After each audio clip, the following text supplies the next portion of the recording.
یعقوب علیہ السلام کو اور ان کے گھر والوں کو نجات دی۔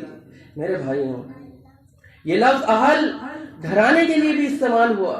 جب موسیٰ علیہ السلام کی بہن نے اہل فرعون سے یہ کہا کہ هل ادلکم علی اہل بیت، کیا میں تمہیں ایسے گھرانے کا پتہ نہ بتاؤں؟ یہ لفظ بیٹے کے لیے بھی استعمال ہوا جب نوح علیہ السلام نے اپنے بیٹے کے بارے میں کہا کہ ربی ان ابنی من اہلی، کہ اے میرے رب یہ میرا بیٹا میرے اہل میں سے ہے۔ یہ بھائی اور خاندان کے لیے بھی استعمال ہوا کہ جب موسیٰ علیہ السلام نے کہا کہ وَاجْعَلْ لِي وَزِيرًا مِنْ أَهْلِي، کہ بنا دے مالک کائنات میرے خاندان میں سے میرے بھائی ہارون کو میرا مددگار۔ اور یہ دیکھیے یہ لفظ شہر والوں کے لیے بھی استعمال ہوا۔ فرمایا اللہ تبارک و تعالیٰ نے وَلَوْ أَنَّ أَهْلَ الْقُرَىٰ آمَنُوا، کہ اگر یہ بستیوں والے ایمان لے آتے۔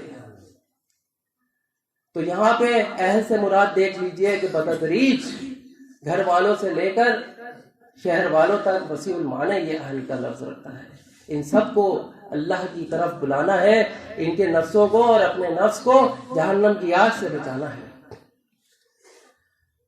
یہ ایک اہم سوال پیدا ہوتا ہے کہ مالک کائنات نے نفس کے بعد اپنے اہل کو بچانے کا حکم کیوں دیا؟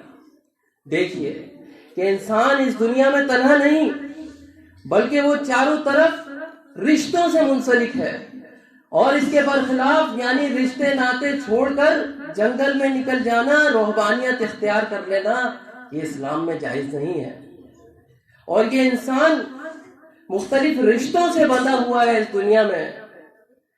کہیں اس کا رضاعت کا تعلق ہے، رضاعت کا رشتہ ہے یعنی اس کے گھر والے ہیں، کہیں نسب کا تعلق ہے یعنی خاندان والے ہیں، کہیں معاشرتی تعلق ہے یعنی دوست احباب محلے والے، حتیٰ کہ شہر والے ہیں۔